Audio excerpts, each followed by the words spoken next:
puis saluer donc, les élus, la personne, monsieur qui est l'adjoint au maire pour le monde combattant, monsieur le président national, mon général, cher ami, et puis naturellement le président départemental et le président du 15e. Messieurs, je suis très heureux à la fois et puis honoré d'être ici. Honoré parce que ça fonctionne. Allô, allô. Honoré parce que vous avez deux fois servi la France, une fois sous uniforme par entre vous et une seconde fois en tant que membre d'une association qui défend certaines valeurs. Donc ça, je trouve que c'est toujours un petit peu humble quand on voit ces engagements-là. Et puis un plaisir parce que vous êtes des amis quelque part. Je me sens un peu en famille ici. J'ai la chance d'avoir pris ces fonctions à l'ONAC au mois de mai dernier. Je venais du ministère de la Défense dans un service qui travaille sur la mémoire, mais d'une manière un petit peu plus, j'allais dire, abstraite.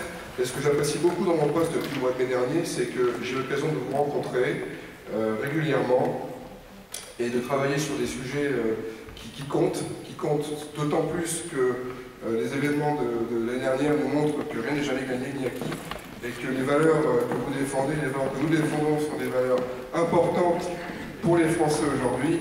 Donc c'est vraiment au titre de tout ça qu'être avec vous aujourd'hui était important pour moi. Alors je suis d'autant plus, je me sens bien entouré pour beaucoup de raisons. Une d'entre elles, c'est que en général, vous avez été membre du conseil départemental de Paris. Oui, vous avez été à l'ONAC, voilà, donc c'est bien la boutique. Monsieur Guichard, de côté de la table, est le vice-président du conseil départemental de Paris, où il s'illustre régulièrement. C'est un vice-président avec lequel j'ai beaucoup de plaisir à travailler. J'ai même une certaine complicité qui s'est mise en œuvre entre nous, et c'est un plaisir. Dans l'assistance, je vois des têtes bien connues de gens qui œuvrent aussi bien au sein de la commission Solidarité que de la commission Mémoire, la commission des porte-drapeaux. Alors j'entends parler des générations, l'intergénérationnel. Moi je me félicite par exemple que lorsque la dernière et la première que j'ai organisée des sous-commissions porte-drapeaux, nous avions absolument toutes les générations du feu représentées, de 45 jusqu'aux OPEX. Et c'est une ambiance de camaraderie, c'est une ambiance qui fait avancer les dossiers. Et ça c'est quelque chose d'extrêmement inconfortant quand on fait le travail que j'ai choisi de faire depuis le mois de mai dernier, c'est de voir qu'on peut avancer tous ensemble dans ce monde combattant.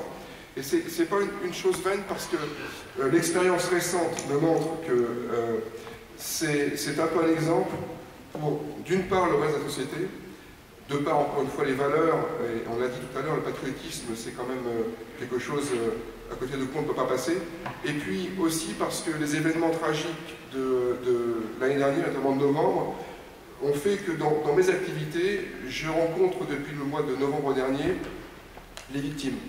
Parce qu'on l'a peu dit à la télévision, dans les médias, on n'en a pas beaucoup parlé, mais l'ONAC est aussi l'office qui, depuis 1990, de par la loi, accueille les victimes d'actes de terrorisme, parce que celles-ci sont considérées, sont assimilées, pour prendre le terme légal, à des victimes civiles de guerre. Et depuis le mois de novembre, je travaille avec mon équipe à l'accueil et à l'accompagnement des victimes, et très souvent, je vous cite, vous, de par l'expérience que vous me communiquez. Je suis moi-même un ancien des OPEX, mais je pense que les exemples ne sont pas comparables et votre engagement est bien supérieur à celui que moi j'ai connu. Donc c'est très important pour moi de pouvoir dire à ces jeunes pour qui la guerre s'est immiscée dans leur vie d'une manière inattendue. Et quand je dis le mot guerre, c'est parce que la loi dit qu'ils sont des victimes civiles de guerre. Enfin, je ne fais pas de dissertation sur la France était en guerre ou pas. Je laisse cela aux hommes politiques et à nos chefs. Moi je suis dans le concret. La loi me dit que ces gens sont des victimes civiles de guerre et je leur parle. Je leur transmets les témoignages qui sont notamment les vôtres. Et de dire qu'on peut un jour vivre des choses tragiques et puis changer la vie et puis pour autant avoir un parcours ensuite qui ne soit pas forcément un parcours tragique. C'est un message d'espoir, le message des anciens combattants, de dire que quand on s'est battu pour la France un jour, après on peut revenir et puis avoir une deuxième vie, une vie belle, une vie bien construite, toujours au service de la France, mais en étant aussi honoré pour ce qu'on a fait. Et ces gens qui passent aujourd'hui dans mon bureau, qui passent dans le locaux de l'ONAC,